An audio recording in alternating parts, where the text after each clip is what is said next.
중요한 그 소비자 물가 지수가 오늘 발표가 됐잖아요. 그런데 이제 소비자 물가 지수가 아니라 근원 소비자 물가 지수를 기준으로 설명을 해주시던데, 그럼 그 마스터님께서는 근원 소비자 물가 지수를 더욱더 중점적으로 보시는 건가요? 네네.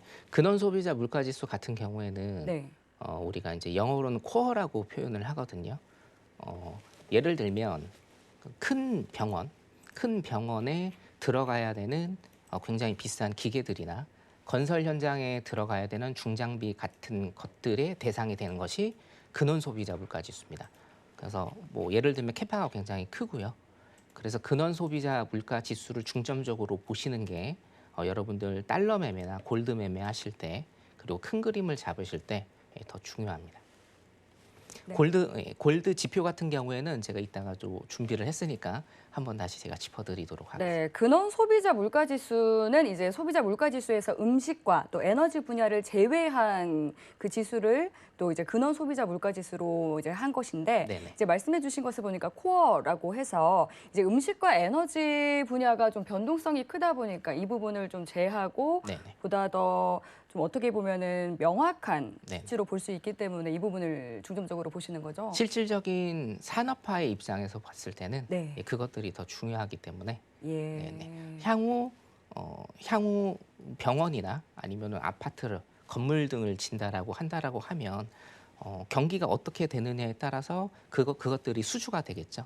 예, 그런 것을 나타내는 게 근원 소비자 물가 지수이기 때문에 저는 근원 소비자 물가 지수를 좀 더 중점적으로 보기를 권해드리고 있습니다. 네, 소비자 물가 지수보다는 이제 근원 소비자 물가 지수를 보다 더 중점적으로 보고 계신다라고 말씀해 주셨고요. 그럼 오늘 발표된 이 소비자 물가 지수가 내일 우리 국내 증시에는 좀 어떤 영향을 줄까요?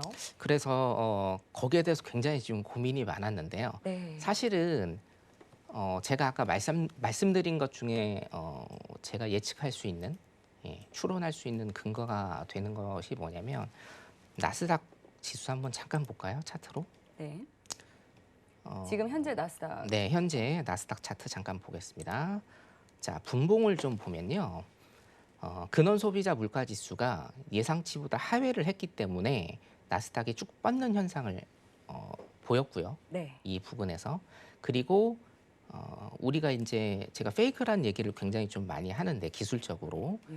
요거는 22시 30분에 장이 시작하면서 자, 예를 들면 주식에서도 그런 게 있죠. 페이크가 있는데 근원 소비자 물가 지수 하회를 하면서 나스닥이 쭉 뻗었습니다. 그 다음에 1시간 동안 횡보를 쳤습니다. 횡보를 치면서 눈치 보기를 하고요. 그러면 개인들은 여기에서 어떻게 생각을 할까요? 아, 지금 나스닥 봉이 쭉 올랐고 근원 소비자 물가 지수가 하회를 했고 횡보를 쳤기 때문에 장 시작하자마자 쭉 뻗는 것을 보고 우리 개인 투자자들은 여기에서 또 매수를 붙으시는 경우가 굉장히 많다는 얘기죠. 예. 그 물량 털기라고 일단은 보시면 됩니다. 큰 프레임은 아까 말씀드렸다시피 조정장이 올 것이다. 조금 하방 압력이 거셀 것이다라는 게 10가지가 있다라고 하면 근원 소비자 물가 지수는 지금 하나입니다. 하나기 때문에 10가지 그 10가지를 하나가 이길 수는 없거든요. 그냥 조금 돌연변이라고 돌연변이 지표였다라고 생각하시면 되고 큰 그림은 매도 방향으로 설정을 하시는 게 적절해 보입니다. 네, 큰 그림은 네. 나스닥은 매도 포지션을 가져가면 된다라고 네. 말씀해 그래서 주셨습니다. 네. 아까 이제 앵커님께서 말씀하신 예. 그 코스피 같은 경우에는 네. 어, 오늘 이제 노란 톡방에 제가 올렸는데요. 굉장히 애매한 구간이다라고 제가 말씀을 드렸고 네, 그래서 모든 눈치장의 연속이라고 또 네, 말씀해 주셨죠. 모든 것들이 하방의 시그널을 가지고 있는데 네. 우리 장만 유독 양봉이 나왔습니다.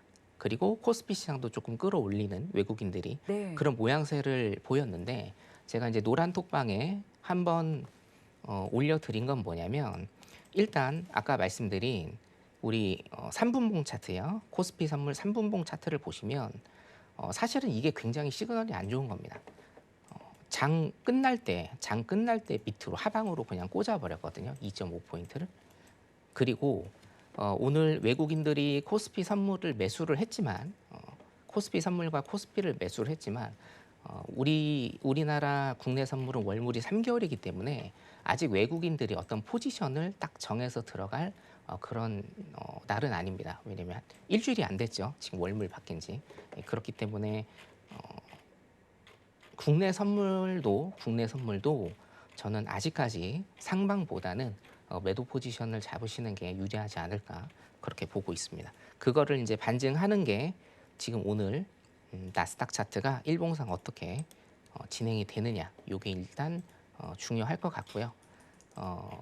가장 지금 가능성이 큰 거는 이 5일선과 21선 안에서 가격이 형성되면서 5일선과 21선이 수렴을 하고 나서 어떤 이슈가 한 2, 3일 정도 있다 터진다라고 하면 위쪽이든지 아니면 아래쪽이든지 이렇게 터지는 모습을 보일 겁니다.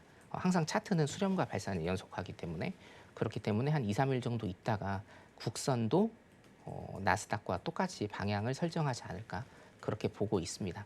국선 같은 경우에는요, 지금 이평선이나 캔들이나 전체적인 차트가 사실은 어떻게 딱 방향성을 정한 그런 모습은 아니기 때문에 하루 이틀 정도 나스닥 형성되는 거 보시고 하루 이틀 정도 매매 들어가셔도 큰 무리는 없을 것 같습니다.